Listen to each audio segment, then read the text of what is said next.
Hello students, welcome you all once again. In this class, we will be learning about stability of primary, secondary and tertiary alkyl halides. Okay students, put the side heading stability of primary, secondary and tertiary alkyl halides. Okay, now let us look at the primary alkyl halides, how they undergo hydrolysis. So here primary alkyl halides, they undergo hydrolysis by SN2 mechanism. Students, in the previous videos, I taught you about SN2 mechanism, SN1 mechanism as well, and also stereochemistry of SN1 and SN2 reactions. Okay, so here primary alkyl halides, they undergo hydrolysis by SN2 mechanism, whereas tertiary alkyl halides, they undergo hydrolysis by SN1 mechanism. Okay students, what is it? Primary alkyl halides undergo hydrolysis by SN2, whereas tertiary alkyl halides undergo by SN1 mechanism. Okay, hope you have studied about SN1 and SN2 reactions. If you have not studied, please go through those videos and kindly learn these two reactions, students, because these are very, very important questions from halogen compounds. Okay, so underline this point. Primary alkyl halides undergo hydrolysis by SN2 mechanism, tertiary by SN1 mechanism. What is the reason for this? That tertiary alkyl halides are undergoing hydrolysis by SN1 mechanism. So look here below is the reason for that. The attack of nucleophile is difficult in tertiary alkyl halides due to the steric hindrance of 3 alkyl groups. Okay, students, do you know what alkyl halide is? Carbon, all 3 sides it has alkyl groups, and only one side it has the halogen, that is X. Okay, so because of the 3 bulky alkyl groups in a tertiary alkyl halide, there will be steric hindrance among the 3 alkyl groups.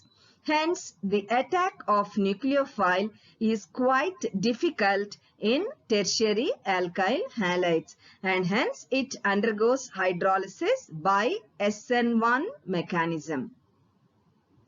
Okay, whereas coming to secondary alkyl halides, they undergo hydrolysis either by SN1 or SN2 mechanism. Okay, so it may undergo hydrolysis through SN1 mechanism or using SN2 mechanism. Okay, so kindly remember, primary alkyl halides undergo hydrolysis by SN2 mechanism, whereas tertiary alkyl halides undergo by SN1 mechanism. The reason for this is in tertiary alkyl halides, there will be steric hindrance of 3 alkyl groups, and hence attack of nucleophile will be quite difficult. Clear? Okay. Next, any reaction can proceed through SN1 mechanism when there is a condition, when an alkyl halide forms carbonium ion more easily. Okay, underline this point, students. The reaction can proceed through SN1 mechanism when an alkyl halide forms carbonium ion more easily as in tertiary alkyl halides. So here what did you understand? In tertiary alkyl halides, carbonium ion is formed more easily. Okay, so such reactions can proceed through SN1 mechanism. Okay, such reactions means what, students? When an alkyl halide forms carbonium ion more easily. Okay, so such reactions in which alkyl halide can form carbonium ion more easily can proceed through SN1 mechanism as it happens in tertiary alkyl halides. Okay. So now, when there are greater number of alkyl groups in the alkyl halide, okay, see in tertiary alkyl halides I told you there will be 3 alkyl groups. Okay, so this is what written in the next sentence. When there are more number of alkyl groups in the alkyl halide, due to positive inductive effect, what happens is the electron density on the carbon atom to which halogen atom is attached will be increased. Once again, students, when will the electron density on the carbon to which X, that is halogen, is attached will be increased? When it will be increased? When there are greater number of alkyl groups. So what if there are greater number of alkyl groups? There will be more positive inductive effect. Okay. So plus I effect of all 3 alkyl groups results in the increase of electron density on the carbon atom to which halogen is attached will be increased. Okay. Clear? This point is clear, students. First of all, any reaction can proceed through SN1 mechanism when alkyl halide forms carbonium ion more easily. Okay, this happens in tertiary alkyl halides. What are there in tertiary alkyl halides? There are 3 alkyl groups. So plus I effect of 3 alkyl groups results in the increase of electron density on the carbon atom to which halogen is attached. Am I clear, students? Hope I made this sentence clear. Okay. Next. Hence what happens? The electrons in CX bond will be shifted towards halogen atom or X atom, and this results in the removal of X as X minus ion. What is X here, students? It is halogen. So what is X minus ion? Halide ion. And hence what happens? Carbonium ion will be formed. Okay. So the electrons in CX bond will be shifted towards X atom when there are greater number of alkyl groups in the alkyl halide. So there will be more plus I effect, and hence electron density on the carbon will be increased. Hence electrons in the CX bond will be shifted towards X, and X comes out as X minus ion. And hence carbonium ion means what, students? When X is coming out as X minus, there forms a positive charge on the carbon atom.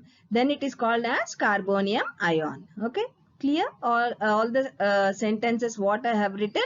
Clear, students? Hope I made it clear. Okay, now thus carbonium ion formation is faster in tertiary alkyl halides than secondary and primary alkyl halides. Okay, so why is carbonium ion formation faster in tertiary alkyl halides, students? Look here in the diagram I have given here tertiary alkyl halide, secondary alkyl halide and primary alkyl halide. What is the difference between these 3? Carbon is surrounded by 3 alkyl groups and halogen atom in the tertiary alkyl halide. Next, carbon is surrounded by 2 alkyl groups, halogen atom and hydrogen in secondary alkyl halide. Next, carbon is surrounded by 1 alkyl group, 1 halogen atom and 2 hydrogens in primary alkyl halide. So, among these 3 alkyl halides, carbonium ion is easily formed in tertiary alkyl halides. Why? Because there are 3 alkyl groups and there will be plus I effect from all these 3 alkyl groups, and also electron density on carbon increases. Because of this, the carbon halogen bond, that is the electrons present in carbon halogen bond, will be shifted towards X, and X comes out as X minus, thereby a positive charge is formed on carbon atom. Okay, so thereby it is said that carbonium ion is easily formed in tertiary alkyl halides when compared to secondary and also primary alkyl halides. Okay, students. So this is about the stability comparison of primary, secondary and tertiary alkyl halides. Okay. Kindly listen to the explanation twice or thrice. Then write down all the points in your notebook and learn this question carefully, students. Okay. So don't miss any of my upcoming videos. Thank you.